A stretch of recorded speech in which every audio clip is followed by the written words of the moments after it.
Bitcoin.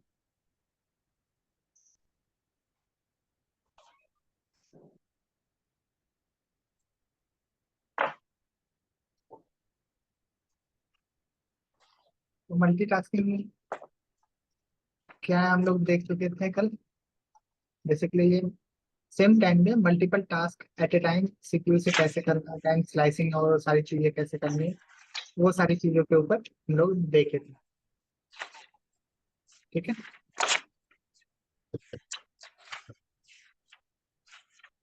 तो cooperative multitasking ये तो शायद नहीं देखे थे ना।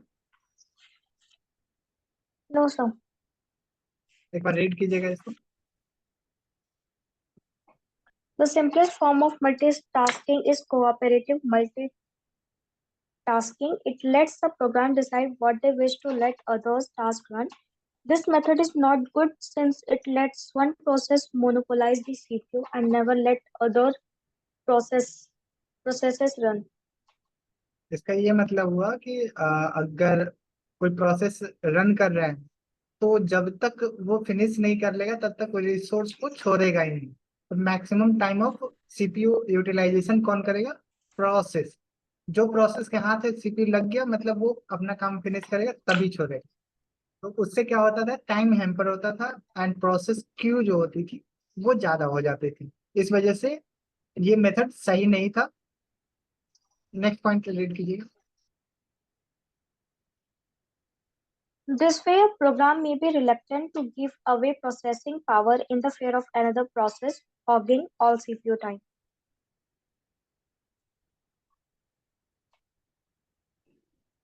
Early versions of the Mac OS up till Mac OS 8, versions of Windows earlier than Win95 WinNT used cooperative multitasking Win95 when running old apps. तो ये सब क्या करते थे कि जो भी ये ऑपरेटिंग सिस्टम पुराने वाले हैं तो कोऑपरेटिव मल्टीटास्किंग मतलब कि अगर कोई प्रोसेस ले लिया सीपीयू को तो वो जब तक अपना काम फिनिश नहीं करेगा तब तक दूसरे टास्क को एग्जीक्यूट नहीं करने देगा। तो पहले देखते होइएगा कि अगर कोई एक्सेल सेव कर रहे हैं और उसमें अगर हम कोई दूसरा काम दे देते हैं तो सिस्टम में हैंग कर जाता था। किस वजह से? ताकि वो रिसोर्स ही नहीं रिलीज करेगा तो दूसरा प्रोसेस उस पर काम ही नहीं कर पाया। डेडलॉक की कंडीशन आती थी, सिस्टम क्रैश ज्यादा होता था इस सिचुएशन को लेके। तो उसको ओवरकम करने के लिए क्या है? प्रिम्पटिव मल्टीटास्किंग। ये क्या है? पैरेलल चीजें करता है। एक बार रीड कीजिएगा। Primitive multitasking moves the control of the CPU to the OS, letting each process run for a given amount of time or time slice, and then switching to another task. तो यहाँ पे क्या हुआ कि जैसे अगर पांच टास्क क्यू में है तो पांचों को एक क्यू में रख के टाइम स्लाइसिंग मतलब 5 सेकंड पहला टास्क पे, 5 सेकंड अनदर टास्क पे, ऐसे करके स्विच करके सारे टास्क को सेम टाइमिंग देके वो सीपीयू मैनेज करेगा चीजों को। तो पैरेलल वर्किंग यहाँ पे होगी। ठीक है, multiple parallel working on multiple task. Next. This method prevents one process from taking complete control of the system and thereby making it seem as if it is crashed. ठीक है। तो पहले क्या होता था कि प्रोसेस अगर नहीं कंप्लीट हुआ दूसरा काम दे दिए तो सिस्टम क्रैश होने के ज्यादा चांसेस होते थे।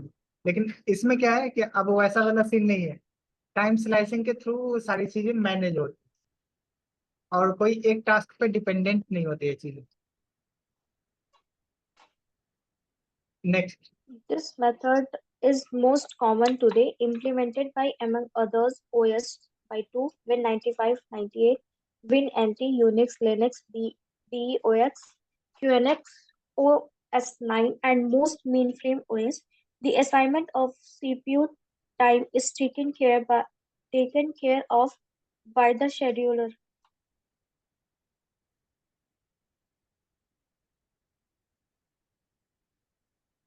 तो ये दोनों चीजें हो गई।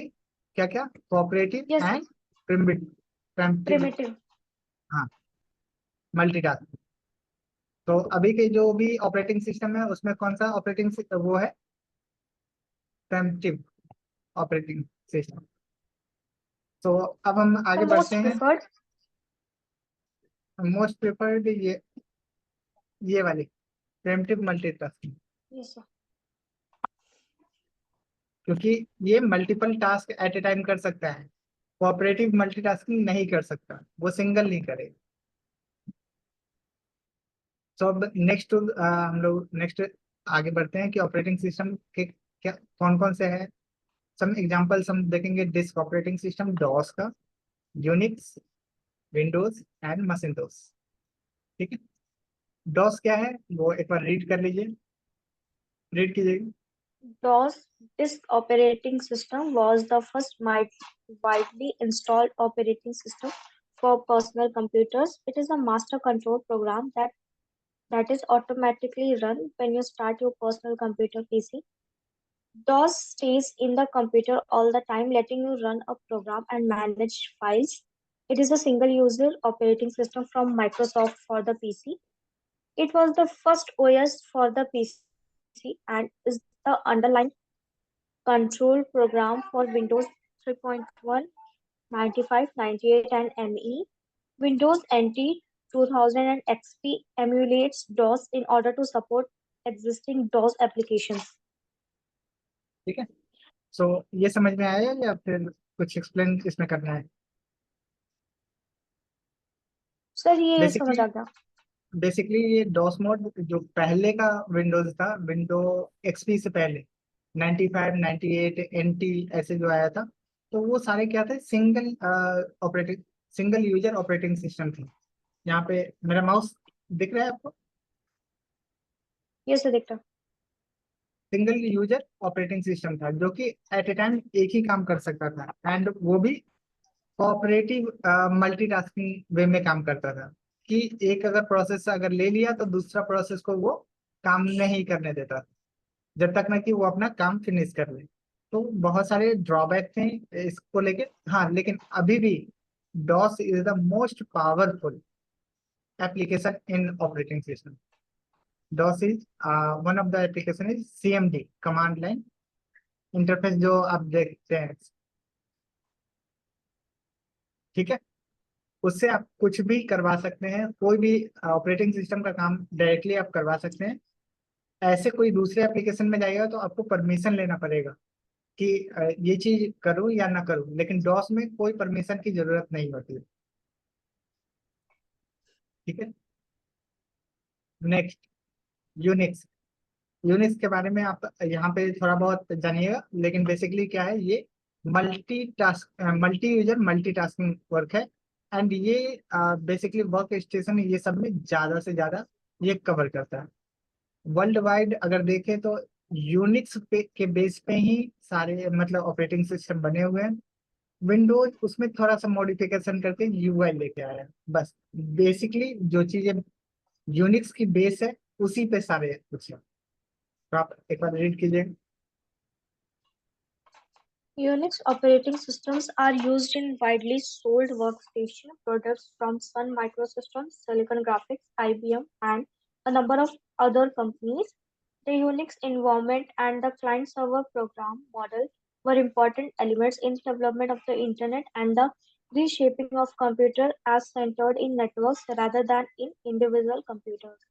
Linux, a Unix derivative available in both free software and commercial version, is increasing in popularity as an alternative to proprietary operating system.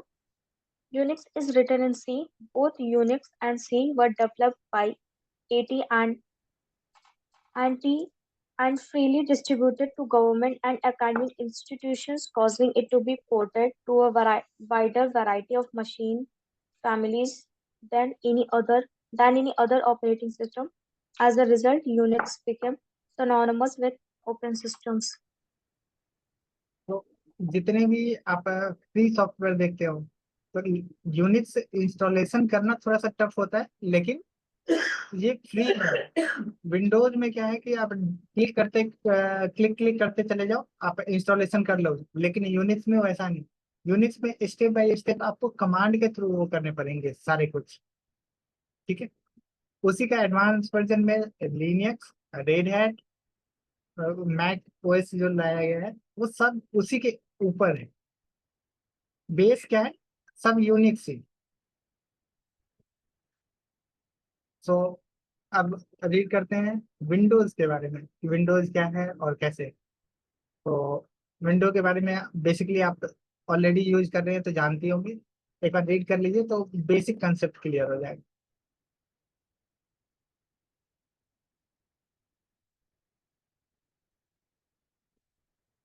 Hello, read कीजिए।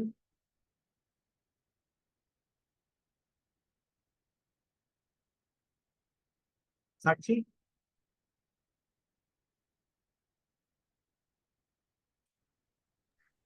Yes, Windows is a personal computer operating system from Microsoft that, together with commonly used business applications such as Microsoft Word and Excel, has become a de facto standard for individual users in most cooperative as well as in most homes.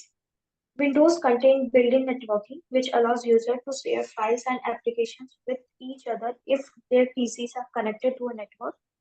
In large enterprises, Windows clients are often connected to a network of Unix and a Netflix servers. The server versions of Windows NT and 2000 are gaining market share, providing a Windows-only solution for both the client and server. Windows is supported by Microsoft, the largest software companies in the world, as well as the Windows industry at large, which includes tens of thousands of software developers. This networking support is the reason why Windows became successful in first place. However, Windows 95, 98 ME, NT, 2000 XP are complicated operating environments. Certain combination of hardware and software running together can cause problems, and troubleshooting can be daunting. Each new version of Windows has interface change that constantly confuse users and keep support people busy, and installing Windows applications is problematic too. Microsoft has worked hard to make Windows 2000 and Windows XP more resilient to installation of problems and crashes in general.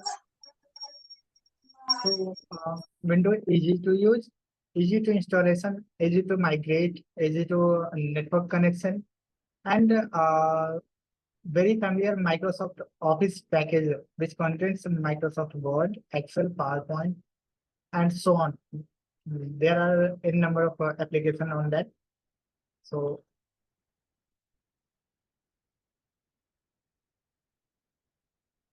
hello. So Yes, basically, sir. for the means better UI, Microsoft Windows is largely covered by uh, full मतलब industry. साक्षी noise आ रही है पीछे से। Yes, sir. Near near about आपके कोई वो network पे है क्या? Okay, Yes, now sir. थोड़ा सा बोलिए, थोड़ा सा, क्योंकि वो बीप की साउंड आ रही है ना।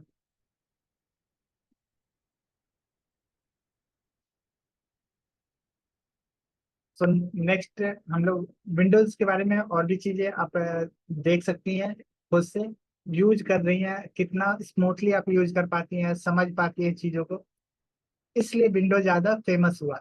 और विंडो फेमस होने का मेन रीजन यही था कि ग्राफिकल यूजर इंटरफेस विंडोज देता था। उससे पहले कोई भी मतलब कंपनी ग्राफिकल यूजर इंटरफेस नहीं दिया। ठीक है। उसके बाद अब आने लगा है, मैक में आने लगा है, रेड हैट में आने लगा है, लिनक्स में भी आने लगा है यूआईएस। लेकिन जो कंपेटेबिलिटी यूजर को यहाँ विंडोज पे लगता है, वो कंपेटेबिलिटी वहां पे नहीं होता है। ठीक है। नेक्स्ट हम लोग मूव करते हैं मसिंतोस ऑपरेटिंग सिस्टम के बारे में। तो एक बार रीड कीजिएगा इसको।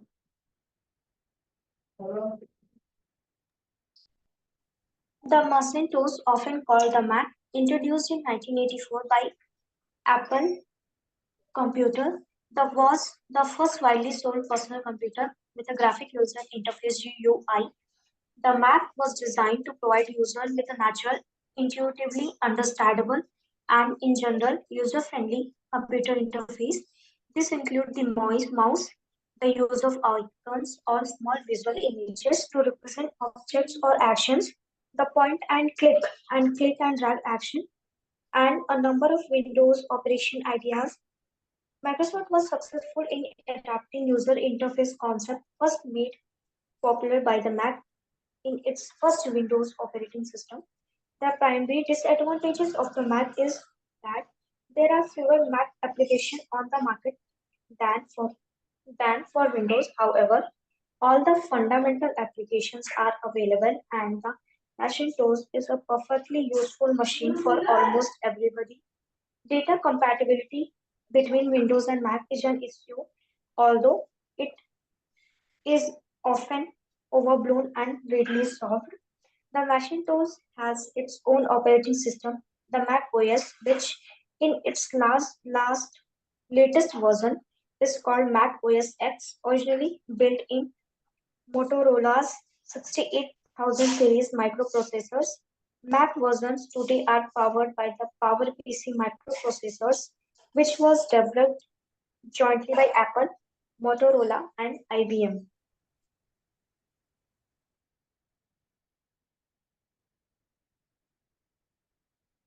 सो एप्पल में जो भी आता है ऑपरेटिंग सिस्टम कौन सा होता है, मैक ओएस। और मैक ओएस की हिस्ट्री आपने देखी, कब से इंट्रोड्यूस हुआ, 1984 से, जो कि पहला ग्राफिकल यूजर इंटरफेस बनाया था। उसी को कंसेप्ट को देखते हुए विंडोज ने अपना यूआई फ्रेंडली जीयूआई बनाया। सो दोनों के यूआई में काफी डिफरेंसेस है। जो मैक का यूआई पहले वाला था वो उतना ज्यादा यूजर फ्रेंडली नहीं था, जिस कारण से विंडोज मतलब इस मार्केट में जीयूआई के मामले में वो आगे आ गया और यूजर फ्रेंडली हुआ। और दूसरी चीज की कॉस्टिंग मैक की बहुत ज्यादा है, विंडोज की कम है, इस वजह से लोग मैक ये विंडोज को ज्यादा प्रेफर करते हैं। सो इंडियन मार्केट में आपको मैक ज्यादा देखने को मिलेगा, लेकिन फॉरेन मार्केट में आपको मैक, ओ सॉरी, इंडियन मार्केट में विंडोज ज्यादा देखने को मिलेगा एंड फॉरेन मार्केट में आपको वो ज्यादा देखने को मिलेगा, मैक। ठीक है। सो समरी ऑफ द चैप्टर एक बार रीड कर लीजिए। Operating systems may be classified both by both how many tasks they can simultaneously and by how many users can be using the software simultaneously, single user or multi-user, and single task or multitasking. A multi-user system must clearly be multitasking. A possible solution to the external fragmentation problem is to permit the logical address space of a process to be non-contiguous, thus allowing a process to be allocated physical memory wherever the latter is available. Physical memory is broken into fixed-sized blocks called frames. Logical memory is also broken into blocks of the same size called pages. Memory protection is a paged environment is accomplished by protection bit that are associated with each frame. Segmentation is a memory management scheme that supports this user view of memory. Segmentation may then cause external fragmentation when all blocks of free memory are too small to accommodate a segment. इसमें समझ में आया, कोई doubt कुछ? सही सही, ये segmentation क्या होता है वो नहीं समझ आया। यहाँ पे दिया, ऑपरेटिंग सिस्टम में be classified by the both how many task they can be perform simultaneously and segmentation में एक ब्लॉक बोल सकते हो, एक ब्लॉक ऑफ कोड बोल सकती हो। वैसे जैसे segment is a memory management scheme, कैसे मेमोरी मैनेजमेंट करना है, किस प्रोसेस को कितना एलोकेट करना है, किस टास्क को कितना एलोकेट करना है, वो सारी चीजें। ठीक है।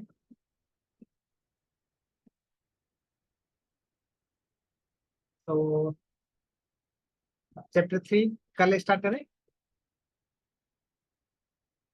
उससे पीछे में कोई वो है तो बताइए। सब आ जाएगा तो मतलब वो चैप्टर 3 स्टार्ट करते हैं तो। यस सर, कल स्टार्ट करते हैं।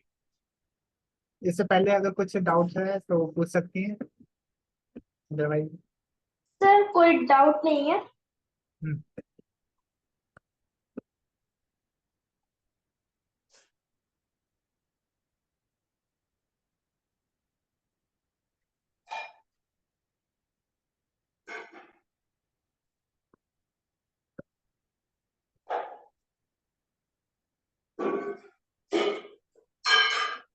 ठीक है सर फिर ये हम multitasking multi processing of computer system, sir ये तभी पॉसिबल है जब सिस्टम मल्टी प्रोसेसर हो ना सिस्टम में, हाँ हाँ हाँ। क्योंकि सिंगल मल्टी प्रोसेसर प्रोसेस तो सिर्फ सिंगल वर्क यूज कर सकता है। नहीं नहीं नहीं, ऐसा कुछ नहीं। मल्टीटास्किंग में सिंगल प्रोसेसर भी करता है, और मल्टीटास्किंग वो मल्टीपल अगर प्रोसेसर होगा, मतलब कि प्रोसेसर में कोर होते हैं। सिंगल कोर होता है, यस सर, डबल कोर होता है, 4 कोर होगा, 8 कोर होगा, 16 8 कोर कोर होगा। होगा। Yes sir. तो कोर में वो काम होता है, तो कोर मतलब एक समझ लो कि डिवीजन हो गया, तो वहां पे अलग अलग सीपीयू मतलब टाइप का काम होगा। मतलब जहाँ पे एक आदमी काम करता था, अब वहां पे 16 आदमी वहां पे बैठा हुआ है वो काम करने के लिए। तो मल्टीटास्किंग एट ए टाइम वहां पे वो करेगा, और सबका अलग अलग वो होगा। Memory management, time sliding slicing, scheduler जो कि शेड्यूल करेगा सारे टास्क को, वो सारी चीजें। इसीलिए अभी देखते होंगे कि नए नए जितने भी फोन के प्रोसेसर हैं वो आते हैं ड्रैगन और स्नैपड्रैगन और ये सारी चीजें। तो फोन बहुत ज्यादा हीट करता है, अगर आप फील किए हो तो वो इस वजह से कि वो बहुत ज्यादा टास्क प्रोसेसिंग करते रहते हैं। आप यूज करो या ना करो, बैकएंड में आपका व्हाट्सएप सिंक होगा, आपका मेल सिंक होगा, आपकी फोटो सिंक होगी, बैकअप होगा, बहुत सारी एक्टिविटी फोन में पीछे चलती रहती है, जिस कारण से वो मतलब हीट होगा। अगर आप ब्लूटूथ यूज करते हो, वाईफाई यूज करते हो, तो ऑब्वियसली हमेशा डेटा ट्रांजेक्शन का वो सीन चलता रहे, तो प्रोसेसर वो काम करते रहते हैं। ठीक है।